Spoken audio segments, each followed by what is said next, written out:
Good afternoon, Nonhle. Can you briefly introduce yourself? Good afternoon. My name is Nonhle Mbuthuma from Amadiba Crisis. And where are you from? I'm from here in Sigidi, In South Africa. Okay. Can you tell us a little bit about your own journey? I mean, right now you're part of the Amadiba Crisis Committee, very much leading some of the movements. But how did you get here? Like in the last 20, 25 years, what has been your journey? Amadiba Crisis Committee was been formed in 2007, but the journey was started before that, where we protecting our land, protecting our spiritualities, protecting our cultural rights. It was not an easy journey all these years, because there's quite a lot of mega projects that have been proposed by the government, by the private sector on our land, where those projects are threatened our cultural rights, are threatened our heritage, are threatened our livelihood at the same time. It's quite difficult journey. What are the kinds of projects that are being proposed? The kinds of projects that have been proposed, the first one, it was the titanium by the Australian company, and then the second one, it's the N2 toll road, which is proposed by the government, which is 80 meters wide road, 180 kilometers speed through our villages. Wow. And then the third one, it's so-called smart city, which is they call it this coastal city, that the city will be built 100 kilometers along the coast, along the Pondoland coast. And then the fourth one is the oil and gas, which is also on our wild coast beaches. Those are 4 mega projects that have been planned for our community, and the question where will be if you plan such big projects. But they must also be promising that you will get jobs and benefits of various kinds. So are you up against that? Of course, they are promising us jobs and all being rich at the same time. We are not against get jobs, but we are against the jobs that is going to take away the jobs that we have. Because those jobs that they are promised are just short-term jobs. We do have jobs that are permanent or are sustainable to our community. For agriculture, we're doing agriculture here, which is permanent. That's something that we've been inherited from our great parents. We do have also ecotourism that it runs perfectly. That is a long term. Now, when you said you're going to build a mining, you cannot mine and then do tourism. Those two things cannot coexist. Those are the things, their jobs are coming to replace our jobs. At this time, we are sustaining ourselves, we are self-employed, we are managing ourselves, we are governing ourselves, which is something that our government should be proud of it. That to have a community that it meets the government halfway. Suppose they say that we will give you land somewhere else. No, get a land somewhere else. We don't want to live here. Here we are rooted. Here it's where, when we're born, our umbilical cord was being buried. We are connected with this land. Now, when you're taking us away, you are disconnecting us. Everybody, wherever where you are, when you remember home, your umbilical cord is the one that it connects you with your home. When you being placed somewhere, that place is not a home. That is why we said that we don't need a compensation, because there are things that they cannot compensate. The connection between us and this land, there's no money you can even mention.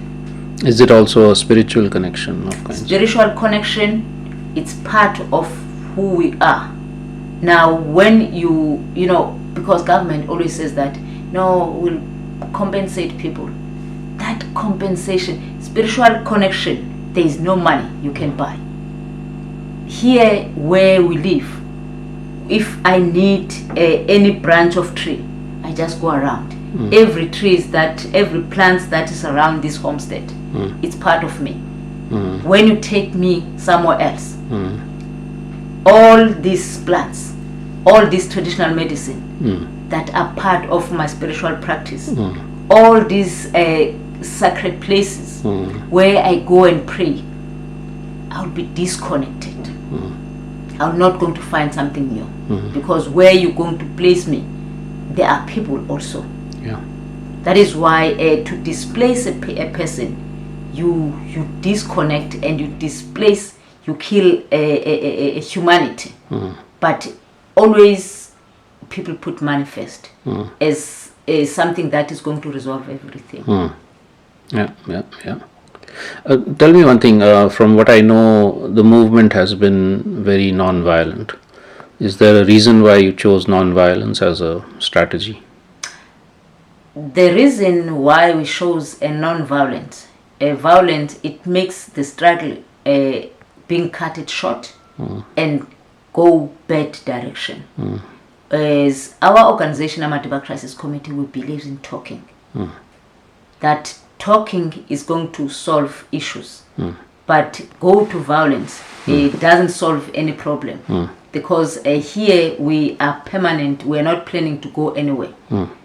That is why we decided to talk, and we always push everybody that is coming here to understand, because when we're in violent, you never understand how did we live, how did we sustain, how did we do things cultural. Because most developers, when it comes to culture, it does not exist. Yeah. That is why we believe in talking, that they must understand that when they do development, they must not compromise our culture just for their own gain. Because development that they bring here is not for us, it's for their own gain. It's for their profits. Yes, for their own profit. And your alternative vision of development or well-being would be to continue your agriculture, and what else would you want then? Our future well-being, we want to see this community becoming one of the eco village. We also want to see ecotourism taking place, because we have all the things that is needed for tourism, and those things must be preserved, must be protected. And also we want to see agriculture, and when we talk about agriculture again, we are not talking about monoculture. We are talking about a permanent agriculture, which is varieties of crops, because that's how you keep the soil healthy. As you see today, our soil is very healthy. Everything grows here. We are not starving because we manage the soil so well. But even like this, very close to your village, you have the Wild Coast Sun City, this big hotel. No, they also claim to be ecotourism. So how is yours different? Ours is different because we are doing environmental friendly. There is quite a lot of cars, even if they claim environmental friendly, but they are not 100% environmental friendly, because there is quite huge infrastructure, and there is quite a huge of cement where they destroy quite a lot of biodiversity. Here you just build only the structure that you're going to live. You're not going to put the cement where there's no need. You know, that's what we are doing, and we just make sure that also the sewage, because that's the other problem, that our ocean are being and also our rivers are being affected, polluted by the sewage. We just make sure that our sewage here, it doesn't affect our rivers. even if Walco Sun can claim that. But we're not so sure how, when they accommodate such a huge number of people in terms of the sewage. Okay. So, and you would be promoting homestays more than like big hotels and all. Yeah. We're promoting homestead and the lodges, not the big, because we also manage the footprint. Yeah. The more the tourist, the more also, it's not that the tourism is best, but tourism, it needs to be managed to make sure that you are not opening like a too big tourism. Here, tourists that are coming here, it's few tourists, they are walking and they see the plants, they see what we have. But you can see when you go to the Walco Sun, we have the petrified forest that is there. But there's quite a lot of tourists that are coming, and some they just dig it up because you have no control. Here, tourists are going here, they are going with tourist guide. They just look and leave, not look and take. Right. And the younger generations in your community, because they must be getting influenced by, everybody has a smartphone, so they know what's happening in the outside world. So what do they think of your kind of alternative vision? Our youth also, we play a very important role as an organization to have our own curriculum, to teach our own youth about the importance of traditions, the importance of cultures, the importance of nature, to have that kind of environmental schools for ourselves, our own curriculum. It did also organize them and to understand, even if they have smartphone, and also they read more about the biodiversity, about the cultures. It helps us. Otherwise, if we, as Amadiba Crisis Committee organization, we didn't do that, it was going to be very easy for the youth to learn something that is foreign to their community. Right. So I think you told us earlier that songs are a very important part of the movement. Would you maybe give us a small song at the end? Yes. Songs are playing a very, very important role to our society, politically, cultural. We have two different songs, because songs are sending the message. Songs, we are connecting also spiritually. That's how we use the music. And for example, there's during the Shell case, where we were angry when we hear that our government grant the permit to Shell to do the seismic survey in our ocean. We were walking along the beach, the whole community, and to walk along the beach, we were connecting because we believe that our ancestors are residing in the ocean, because our ancestors are in the ocean, are in the river, are in the mountain, are everywhere. Now, the song that we're singing on that day, we're singing the song, it's called Itongo lam lisemalwandle. My ancestors is residing in the ocean. And this song is called Lisemalwandle, lisemalwandle, itongo lam lisemalwandle, itongo lam lisemalwandle, itongo lisemalwandle, itongo lam lisemalwandle, itongo lam. Yeah, those are the kinds of songs. And when we sing, we song, we walk the ancestors, because we believe that they are alive. Wherever where they are, they hear those kind of music because they understand, they know. That's how we connect with them. Do you also use these to connect with other species, with non-human elements in the landscape? Like animals, plants? Oh, yes, of course. We also connect. Here, each family have their own totem. My family as Mbuthuma, the ground hornbill, the birds. Okay. It's my totem. Okay. And every time when we saw that it comes, we know that this is part of our ancestors, the totem.